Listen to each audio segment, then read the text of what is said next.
Hi, everybody, and welcome to today's installment of Align's Daily Dose of Advice, our way of bringing you valuable insights and thought leadership from business experts from around the world on various topics that will hopefully help you and your business. My name is Eugene Turk. I'm the Vice President of Business Development at Align.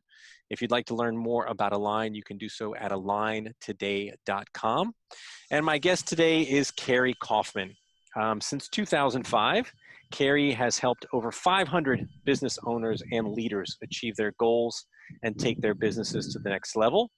Her clients have achieved double and triple digit growth in revenue and profitability through improvements in sales, marketing, team training, systems development, and strategic planning. She is both a certified scaling up coach and an action coach with more than 10,000 hours of coaching experience. Karie, it is nice to see you. Thank you for joining us. Good to see you too. Thanks for having me.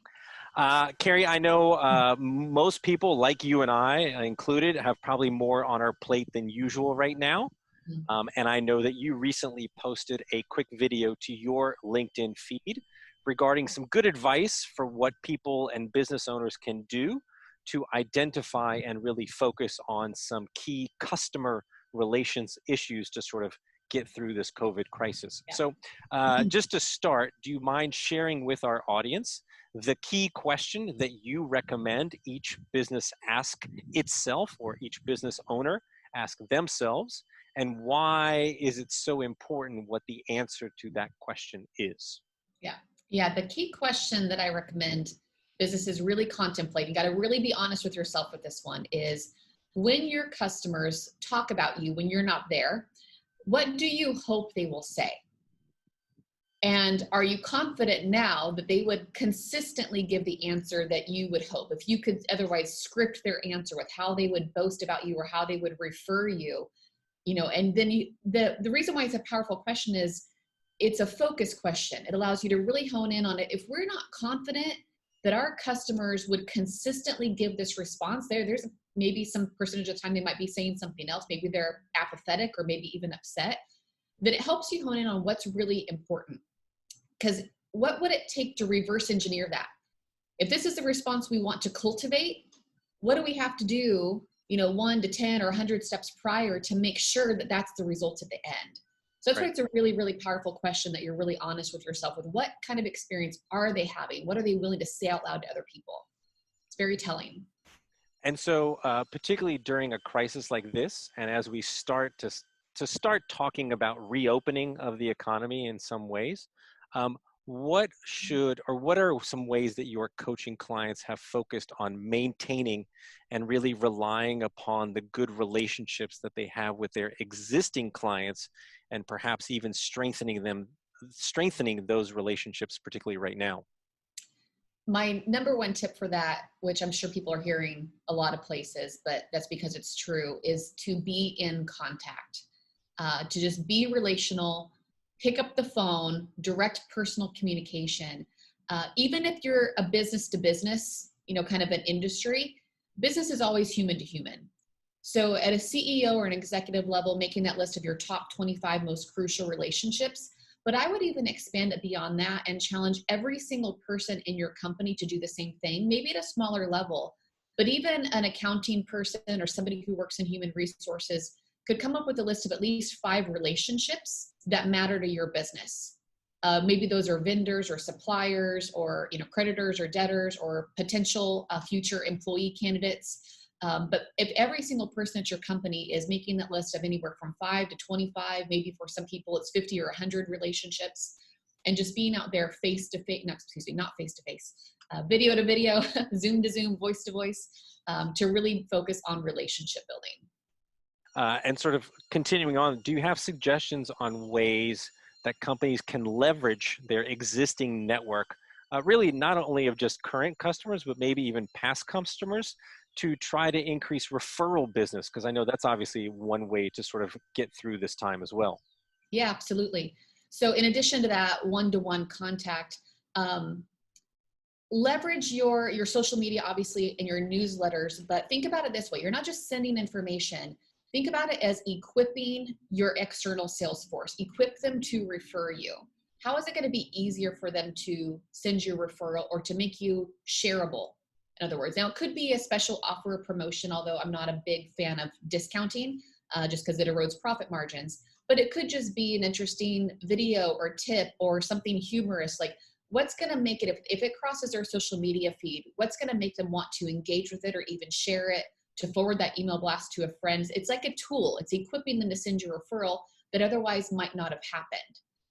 Not that they don't, want to refer you, but maybe they wouldn't have thought about it that day unless you give them something. Now, there's a second really overlooked strategy for getting referrals. This might blow your mind a little bit. It's to ask for referrals. Because it's a shocking practice. Yeah, we don't. I mean, they put in all the effort to give exceptional service and to build a relationship and all those things. But then at the end of the day, like, they just kind of hope that it'll come back. And sometimes it does, right? But it'll probably come back 2 to 3 times more if you're actually, just don't go for the hope strategy, but you're actually intentional with asking for referrals and how you want to be referred, or even something as simple as, hey, would you mind sharing this with your friends and family? Or could you write us a testimonial? Is another easy way to kind of cultivate a referral on your Google or your social media or your LinkedIn or whatever platform is relevant for your business. Obviously, lots of businesses are hurting right now. Why may going after new customers or new customer acquisition, particularly at a time like this, not necessarily be the best course for some businesses or perhaps even many businesses? Yeah, absolutely. It's not that it's a bad thing. I mean, I guess a side note to this is I have lots of clients right now who are picking up new clients left and right because their competitors they're not equipped. Maybe they're not ready, or, they're in a frenzy for whatever reason, they can't deliver. And so new opportunities are coming up. So those opportunities exist. However, they say it costs 6 to 10 times more to go get a new customer than it does to keep or grow a customer that already knows you, likes you, trusts you. So you can get a lot more, I guess, distance, a lot more from your marketing budget or from your time budget by investing in relationships that already exist and focusing on strengthening those as well. Because marketing is expensive, sales process is expensive, but developing relationships with people who already trust you is a heck of a lot easier. Right. You just want to put your best foot forward and try to get the most for what you're putting out there to get. Yeah. I mean, you've probably got a gold mine already in the database of existing clients or past clients or even past prospects who maybe never became a client, but they're still in the database.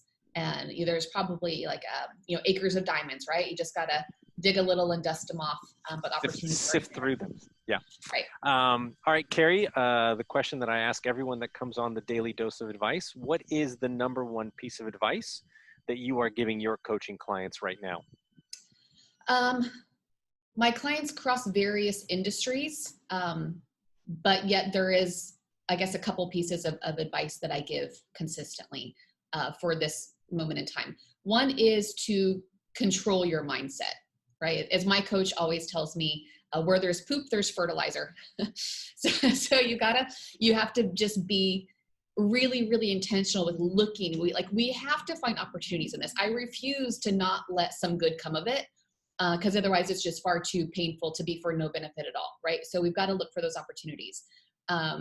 Another thing that I've been saying a lot is, don't make assumptions. Things that we thought could never work, we're finding out are working. Right? Things that used to work might no longer. What a couple of my clients have found is opportunities that they would have completely ignored, just thought, yeah, not a waste of time 3 months ago, now are being reevaluated and reconsidered and might just be the very things that will turn the company around or, set it on a new track. So you got to balance the short game and the long game, right? The long-term goals don't necessarily need to change, those 5 and 10-year goals or those big, hairy, audacious goals, but the path to get there probably will change, right? So you got to make your short game plan on a day-to-day, week-to-week, month-to-month basis, but don't take your eye off the future. Don't get so caught up in the tyranny of the urgent that you might end up overcorrecting or making long-term decisions based on short-term or temporary conditions that you would regret down the road. So that balance, that balancing the tension between those two, is, comes first with being in a good headspace yourself and taking care of yourself. That's great advice. Karie, it's a pleasure always to hear from you, to see you with that heavenly glow behind you with the sunshine in San Diego. Um, for those of you that would like to learn more about Karie, you can check out her website at kariekaufmann.com. That's KARIEKAUFMANN.com. Again, if you'd like to learn more about Align, you can do so at aligntoday.com. And we hope you will join us on our next daily dose of advice.